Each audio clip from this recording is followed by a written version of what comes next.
வணக்கம். நான் உங்கள் தினேஷ். வண்டியை ஸ்டார்ட் பண்ணிட்டு இப்போ எங்கே தான் போய்க்கிருக்கேன்னு பார்த்தீங்கன்னா, வைகை ஆற்றுக்கு தாங்கிறேன். ஏன் பார்த்தீங்கன்னா, தேனியில் ரொம்ப சரியான மழை போல். அதனால தான் வைகை ஆற்றுல அவ்வளோ ஒரு தண்ணி. ஆனால் மதுரையில் மழையான்னு கேட்டிங்கன்னா அப்படி ஒன்றும் பெருசாலாம் இல்லை. அப்போ எப்போ லைட்டாக தூறுது, கிளைமேட் சேஞ்ச் ஆகுது, பனிமூட்டம் வருது, அப்படியே குறையுது. ஸோ இதுதான் நடந்துக்கிட்டு ஒழிய பெரிய மழை வந்து நான் பார்க்கல இன்ன வரைக்கும். ஆனால் தண்ணி வைகையில் ஓடுறத பார்த்தா இங்கே பயங்கரமான மழை பெஞ்சுக்கிருக்கு. ஸோ உச்சகட்டமாக பெஞ்சுக்கிருக்கு போல். ஸோ இப்போதைக்கு கொஞ்சம் அங்கிட்டு போகிறதெல்லாம் இந்த கேரளா சைடு போகிறதோ, தேனி சைட்லேருந்து எங்கிட்டு போகிறதா இருந்தாலும் இப்போ கொஞ்சம் ஸ்டாப் பண்ணி வச்சுருக்கேன். ஏன் கேட்டிங்கன்னா, இங்கேயே வந்து ஆல்ரெடி கொடைக்கானல் மாதிரி தான் இருக்குது மதுரையே. அதனால் ஓகே அப்படின்னு சொல்லிட்டு இங்கே உள்ள வீடியோ, லோக்கலில் இருக்க எல்லா வீடியோ எடுத்துக்கலாம். அந்த டைமிங் தான் இனிமேல் இதை விட்டால் இனிமேல் கிடைக்காது. இந்த மாதிரி நீரோட்டங்கள் வருமா வராதா அப்படின்றது நமக்கு தெரியாது. அதனால சொல்லிட்டு ஸோ இங்கேயே ஸ்டார்ட் பண்ணிடலாம் அப்படின்னு சொல்லிட்டு கிளம்பி வந்துட்டேன். ஸோ இங்கே மெயினாக எந்தெந்த இடத்துலலாம் தண்ணி அதிகமாக போகும், நம்ம வீடியோ ஷூட் பண்ணுறதுக்கு எந்தெந்த இடம்லாம் சூட் ஆகும்னு சொல்லிட்டு தேர்ந்தெடுத்த இடம் தான் இந்த இடம். ஸோ ஆல்ரெடி அதிலே மென்ஷன் பண்ணி வச்சுருக்காங்க, வேலை நடக்கும் பணியினால் காரணத்தினால் உள்ளே யாரும் அனுமதி இல்லை அப்படின்னு தான் போட்டிருக்காங்க. நம்ம இருந்தாலும் அந்த சைடு போய் எடுத்துகிட்டு அப்புறம் வந்து பார்த்துக்கலாம் அப்படின்னு சொல்லிட்டு வண்டியை விட்டாச்சு. ஸோ நான் இருக்க இடம் பார்த்தீங்கன்னா கரெக்டாக தேனி ஆனந்தம் ஜவுளி ஸ்டோர் அதுக்கு ஆப்போசிட்டில் உள்ள இடத்துலாங்க நான் தேர்ந்தெடுத்திருக்கேன். இந்த இடம் பார்த்தீங்கன்னா நல்லா ஃபேமஸான இடம். நிறையா படங்கள் கூட எடுத்து நீங்கள் பார்த்துருப்பீங்க. இங்கே தான் வந்து பார்த்தீங்கன்னா, இங்கேருந்து பார்க்கும்போது வைகையோட அழகே ரொம்ப பயங்கரமாக தெரியும். ஸோ உச்சகட்டமாக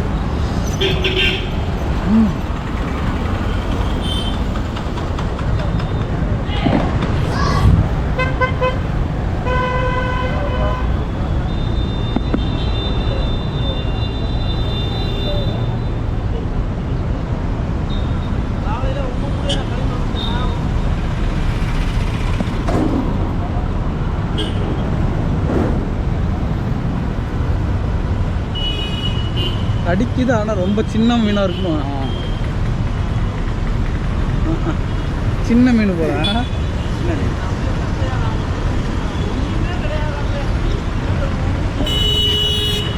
நானும் பார்த்தேங்க, அவரும் மீன் பிடிச்சிருவாரா அப்படின்னு பார்த்தா கொஞ்சம் என்னமோ நான் வந்த நேரம் போல் மீனே ஆப்பிடலை. சரி, இருந்தாலும் சரி நமக்கு கொஞ்சம் நேஞ்சர் வந்துட்டு அப்புறம் போய் பார்க்கலாம்னு சொல்லிட்டு இது ஒரு அண்டர் வாட் ஷாட் எடுக்கலாம். மீன்லாம் மேலாப்பில் தெரியுதுங்க, சின்ன சின்ன மீனாக இருக்குது. சின்ன சின்ன மீனாக இருக்கா இல்லை இந்த தவளை குஞ்சான்னு கரெக்டாக எனக்கு மென்ஷன் பண்ண தெரில. நீங்களே பாருங்கள், உங்களுக்கு ஏதாவது ஐடென்டிஃபை ஆகுதான்னு. எனக்கு என்னமோ மீன் மாதிரி தான் லைட்டாக தோணுது. சின்ன வயசில் இதெல்லாம் எடுத்துகிட்டு போய் நான் வளர்க்குறதுக்கு ட்ரை பண்ணுவேன். திடீர்னு பார்த்தா தவளை குட்டியாக மாறி வந்து நிற்கும். வீட்டுக்கு தெரியாமலே போய் அழகாக குழி நோண்டிலாம் புதைச்சில்ல சாரி தண்ணி ஊற்றி அப்படிலாம் வளர்த்துருக்க கதைலாம் இருக்குது. திடீர்னு பார்த்தா தவளையாக வந்து நிற்கும். அந்த காலம்லாம் போய் இப்போ கொஞ்சம் ஓரளவுக்கு கோல்டு ஃபிஷ்ஷு இந்த மாதிரி கொஞ்சம் கொஞ்சம் ஃபைட்டர் இந்த மாதிரிலாம் வளர்க்குறதுக்கு ஓரளவுக்கு மெச்சூரிட்டியாக வளர்ந்துட்டோம்.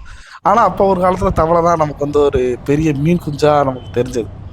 ஓகே, இப்போ பார்த்தீங்கன்னா வைகை கீழே போகிற, ஸோ அண்டர் கிரவுண்டில் கீழே போகிற வாட்டர் ஸோ அவ்வளோ ஒரு ஃபோர்ஸாக போகுது. அது வந்து சாதாரண ஃபோர்ஸ்னே சொல்ல முடியாது, பயங்கரமான ஃபோர்ஸில் போய்க்கிருக்குங்க. ஸோ உள்ளே ஒரு ஆள் போனாலே இழுத்து தள்ளிட்டு போயிடும், அந்தளவுக்கு ஃபோர்ஸு. அதுக்கு ஆப்போசிட்டில் பார்த்தீங்கன்னா சன்செட் முடிகிற நேரம்.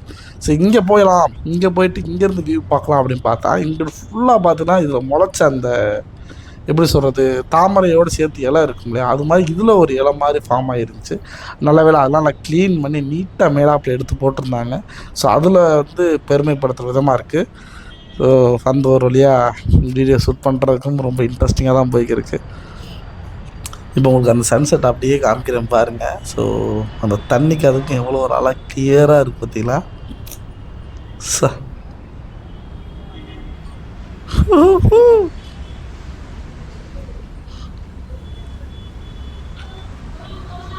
அடுத்து நெக்ஸ்ட்டு எங்கே போகலாம்?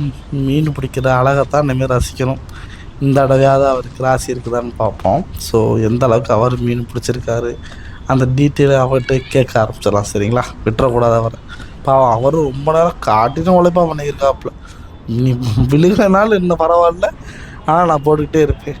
அவர் என்ன பண்ணுறாருன்னா போடுறாரு, பட் சின்ன சின்ன மீன்களாக கடிக்கும்போது அந்த தூண்டில் மாட்டுறதுக்கு வாய்ப்பே இல்லை. ஸோ அவரை ஏமாத்துற மாதிரி தான் இவர் மீனை ஏமாற்றலாம் பார்த்தாரு. இந்த இங்கே 2 கேங் உட்காந்துருக்காங்க. இவங்க ரொம்ப நேரமாக பார்த்துட்டே இருக்கேன், அப்போலேருந்து ஃபிலிம்மு தான் காமிக்கிறாங்களையே.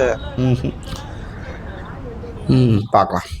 ஓகே, ஸோ கடைசியாக சன்செட் முடியும் போது எப்படி இருக்குன்னு பாருங்க மதுரையோட அழகை. இதெல்லாம் வந்து இஞ்சி போனால் ஒரு 5 செகண்ட் 10 செகண்ட் தாங்க இருக்கும். இதை நம்ம கொஞ்ச நேரத்தில் கேப்சர் பண்ணலன்னா அதோட டிஃப்ரெண்ட் கலரும் மாறிடுது, ஷேப்பும் மாறிடுது. ஸோ இந்த தடவை விடாமல் எடுத்தேன். அவுட்புட் எப்படி வந்திருக்கு நீங்களே பாருங்கள். ஐயோப்பா, அப்படின்ற ஒரு சொல்லப்போனால் அப்படி செக்கச்சவந்த வானன்ற மாதிரி இதுக்கு என்ன கலர்னே என்னால் ஐடென்டிஃபை பண்ண முடியல, அந்த அளவுக்கு இருந்துச்சு. இந்த ஃபீலோடு அப்படியே நின்றுக்கிட்டு அப்படியே என்ஜாய் பண்ணுற இது இருக்குது பார்த்தீங்களா, செம்ம ஃபீல்.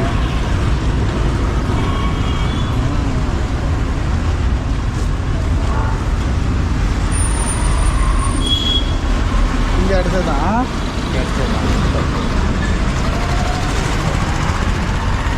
அடிக்கும். நேரம் ஆகும்.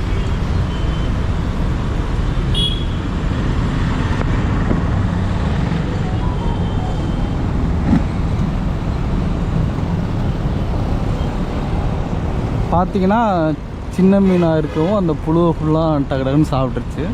அதனால் மறுபடியும் புழுவை மாத்திராப்ப. இன்றைக்கும் பார்த்தீங்கன்னா வைகை ஆற்றுல பயங்கரமான தண்ணி வந்து திறந்துட்டுருக்காங்க.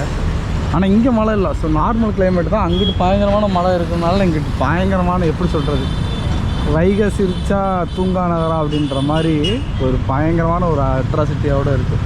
பார்க்கவே ரொம்ப இதாக இருக்குது. இதெல்லாம் அந்த தண்ணியெலாம் நல்லா சேமித்து வச்சா இன்னும் நல்லா பிரயோஜனமாக இருக்குமோன்னு தோணுது. ஆனால் நல்லா பழகுறாப்புல, மதுரைக்காரர் தான் போல். தூண்டி போகிற ஸ்டைலும் நல்லாயிருக்கு. அதில் அந்த மிதப்பு கட்டை, ஸோ மயில் ரகையை வச்சு யூஸ் பண்ணுவோம் இல்லையா, அதெல்லாம் அழகாக சூப்பராக டிஃப்ரெண்ட்டாக இருந்துச்சு. மறுபடியும் போட போகிறாப்புல பார்ப்போம். இந்த இடம் எப்படி சின்ன மீன் கிடைக்குதா இல்லை பெரிய மீன் கிடைக்குதான்னு. அவர் போகிற ஸ்டைலே பயங்கரமாக இருக்குது. ஆனால் யார் மேலேயாவது கொக்கியில் மாட்டுச்சுன்னா மாட்டினாதான் போட்டாச்சு. பார்ப்போம்.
ஸோ நீங்களே பார்த்துருப்பீங்க, ரொம்ப நேரமாக கஷ்டப்பட்டு. ஸோ காலையிலேருந்து மீன் பிடிச்சிருப்பார் போல். ஒரு 4-5 கிலோ இருக்கும் போல். ஸோ 1 கிலோ இப்போதைக்கு சிலேப்பி மீன் எவ்வளோ ரேட்டுன்னு பார்த்தீங்கன்னா மார்க்கெட் ரேட்டில் 150. இவங்ககிட்ட வாங்குறது வந்து 100 ரூபான்ற மாதிரி வாங்குவாங்க. ஸோ 400 ரூபாய்க்கு அவரால் முடிஞ்சதை வந்து சம்பாரிச்சுக்கிருந்தார். லாஸ்ட்டாக ஃபைனலாக போகும்போது அது ஒரு கலர் தான் இருந்துச்சு. எனக்கு அது ரொம்ப பார்க்கவே ரொம்ப அழகாகவும் இருந்துச்சு. பட் நான் வாங்கலாம் தான் பார்த்தேன். ஆனால் வாங்கினா நம்ம சமைக்கிறதுக்கு க்ளீன் பண்ணி அதெல்லாம் ப்ராப்பராக பண்ணால் தான் நமக்கு கொஞ்சம் ஈஸியாக இருக்கும். அதனால் சரி இப்போ வேண்டாம், இன்னொரு டைம் வாங்கிக்கலாம் அப்படின்னு சொல்லிட்டு அப்படின்ட்டு வந்தேன். இங்கே வந்த காரணம் பார்த்திங்கன்னா ஃபுல் அண்ட் ஃபுல்லாக அதிக ஃபோர்ஸோட, உச்சக்கட்ட ஃபோர்ஸ். ஏன்னா அங்கிட்டு வேலை பார்க்குறாங்க, அதனால் மொத்த தண்ணி இங்கிட்டு திருப்பி விட்டாங்க. இந்த சவுண்டை கேட்கவே நீங்களே பாருங்கள் எவ்வளோ ஒரு சாட்டிஸ்ஃபேக்ஷனாக இருக்குது. ஏதோ நயக்ரா ஃபால்ஸ் பக்கத்தில் போய் நின்ற மாதிரி அப்படி ஒரு சாட்டிஸ்ஃபேக்ஷன். இந்த தண்ணி படுற கலருக்கு, இந்த தண்ணியோட கலரு டோட்டலி டிஃப்ரெண்ட். இதோட கலரே எப்படி சொல்கிறதுன்னு தெரியல. ரோஸ் கலரா, ஒயிட் அண்ட் ஒயிட்டா, இல்லை பச்சை கலரா, அப்படி ஒரு நமக்கு எதிர்த்து. ஆனால் ரொம்ப ஒரு சாட்டிஸ்ஃபைடாக இருக்கும். வந்தீங்கன்னா கண்டிப்பாக இன்னும் வரலாம். மதுரைக்கு ஒரு மாதம் வரைக்கும் இப்படி தான் இருக்கும். எங்கள் மழை பெய்யுற வரைக்கும் இந்த வைகை ஆற்றுல இதே கிளைமேட்டோடையும் இதே தண்ணியோட நீங்கள் பார்க்கலாம். ஸோ இதனால் பாதிக்கப்படுறவங்க கம்மி தான். ஆனால் பயனடைகிறவங்க ரொம்ப நிறைய தூண்டி போட்டு மீன் பிடிக்கிறவங்க வந்து அதிகமாகிட்டாங்க. அது ஒரு வழியாக அது வந்து ஒரு நன்மை தானே அப்படின்னு சொல்லிட்டு சரி அப்படி இங்கிட்டு கொஞ்சம் ஒரு ஏரி குச்சி தான் வந்தேன். அதில் கீழே லாக் பண்ணியிருந்தாங்க. ஒரு மாதிரி சில ஏரி குச்சி வந்தேன். இங்கேருந்து பார்ப்போம் அப்படின்னு சொல்லிட்டு பார்த்தேன். இங்கே வந்து ரொம்ப ஸ்லோ ப்ராசஸ் வர மாதிரி தான் இருக்காப்புல. ஆனால் பார்க்க ரொம்ப நீட்னஸாக இருக்குது. நீட்லாம் அந்த அளவுக்குலாம் முதல்ல கலீஜாக இருக்கும். தண்ணிலாம் அதெல்லாம் அடித்து கொண்டு போனதுனால இப்போ கொஞ்சம் ரொம்ப நீட்டாகவே இருக்குது. மாமதுரை அந்த திருவிழா நடந்ததுனால எல்லாத்துலையும் பெயிண்ட் அடித்த விதங்கள் எல்லாமே பார்க்க மதுரையோ ஒரு புது மதுரை மாதிரி ஒரு ஃபீலை தான் கொடுக்குது. தண்ணி எவ்வளோ கிளியராக இருக்குது பார்த்தீங்களா வாட்டர். ஸோ இந்த வாட்டர்லாம் கொஞ்சம் சேமிச்சு வச்சா பெஸ்ட்டாக இருக்குன்னு தோணுது.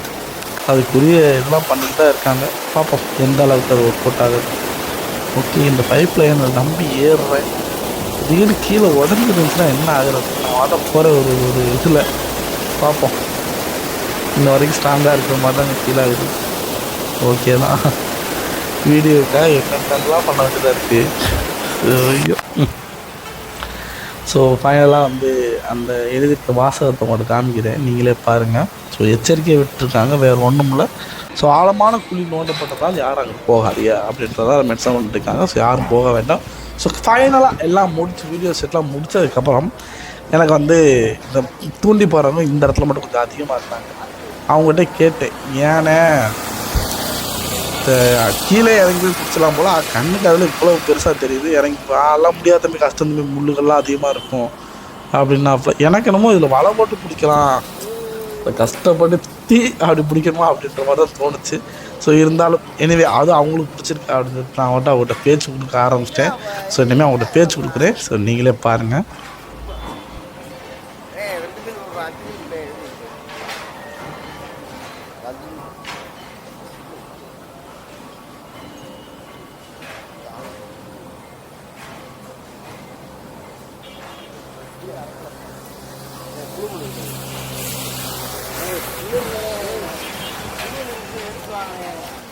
கொண்டு வந்து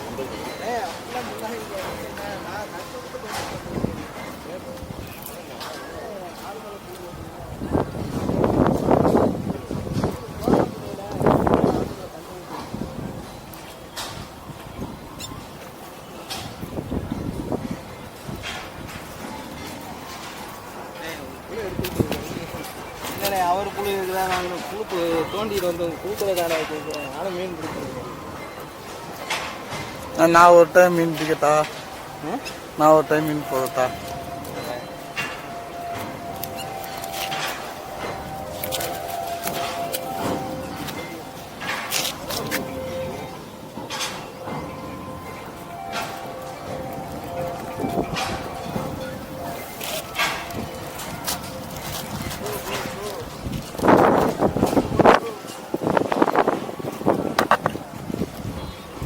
இதுக்கு இறங்கியே கீழே பிடிச்சிடலாமே. ஏன்னா எவ்வளோ கஷ்டம் ஏன்னா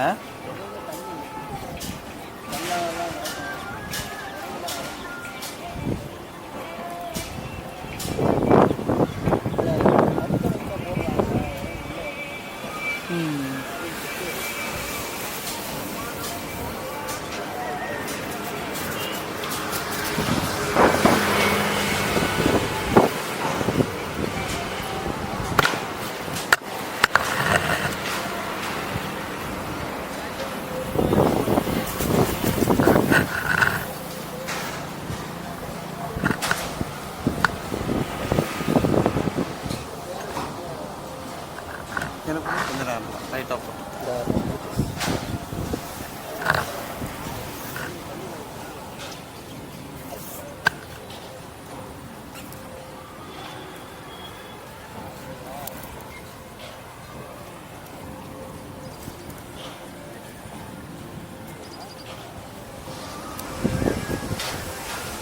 ஒரு மீன் தவிட்டா